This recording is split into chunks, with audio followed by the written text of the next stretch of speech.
मैं doctor Rashmi Agarwal, associate professor history, SMB government PG college Nathdwara से।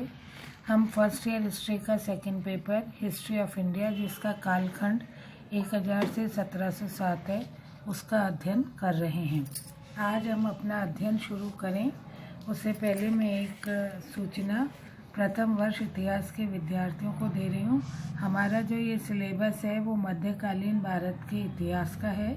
मध्यकालीन भारत का इतिहास मतलब पहला भाग सल्तनत कालीन भारत का इतिहास और फिर मुग़ल कालीन भारत का इतिहास। तो इसमें पढ़ाने के लिए 2 प्रोफेसर्स हैं। जो सल्तनत कालीन भारत का इतिहास है उसको श्रीमती निर्मला मीणा मैडम आपको अध्ययन करवाएंगी। मुग़ल कालीन भारत का अध्ययन मैं डॉक्टर रश्मि अग्रवाल आपको करवाऊंगी और आपका अध्ययन नियमित और लगातार रहेगा, वीडियो के द्वारा भी और आपके पीडीएफ के द्वारा भी।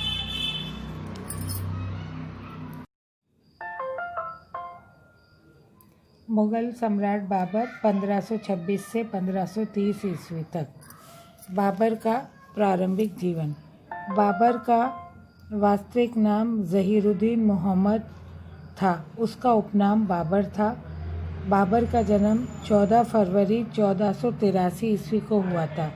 उसके पिता का नाम उमर शेख मिर्ज़ा था, जो फरगना का शासक था।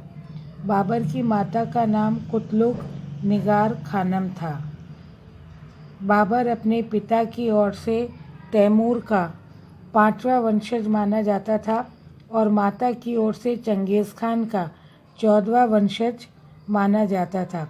इस प्रकार बाबर में मंगोलों की क्रूरता और तुर्कों की योग्यता तथा साहस का समन्वय था।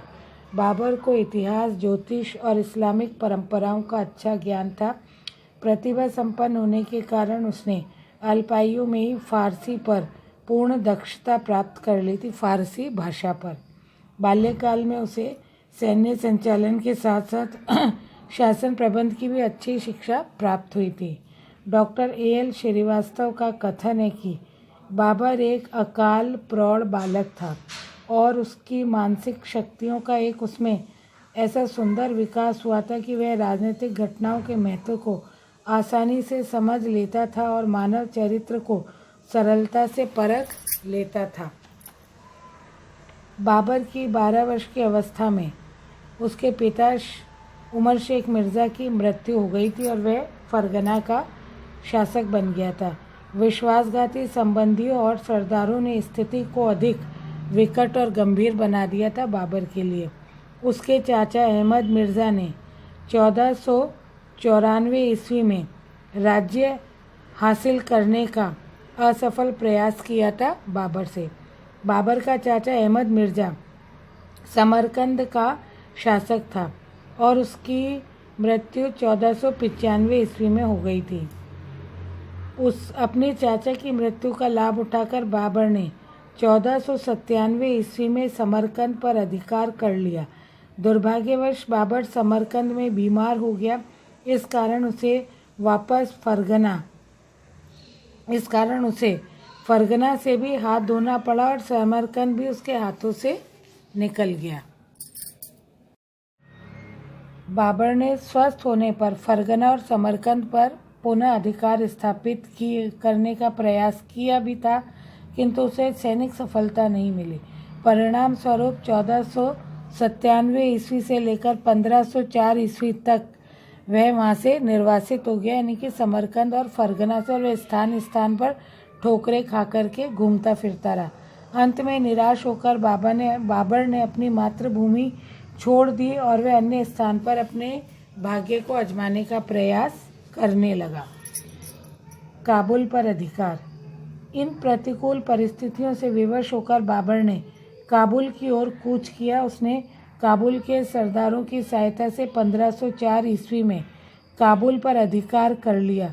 बाबर स्वयं अपनी आत्मकथा में लिखता है कि अक्टूबर 1504 ईस्वी के अंतिम 10 दिनों में बिना किसी लड़ाई के, बिना किसी प्रयत्न के मैंने काबुल और गजनी पर अधिकार कर लिया। यह सब ईश्वर की ही देन थी। कहा जाता है कि बाबर ने 1504 से लेकर 1525 ईस्वी तक काबुल पर राज्य किया। इस अवधि में बाबर ने खोए हुए प्रदेशों को पुनः प्राप्त करने का असफल प्रयास किया, किंतु उसको सफलता नहीं मिली। यहाँ हमको ये भी ध्यान रखना है कि 1507 ईस्वी में बाबर ने अपने पूर्वजों की मिर्जा की उपाधि को त्याग दिया था। उसके स्थान पर उसने पादशाह अथवा सम्राट की उपाधि धारण कर ली थी।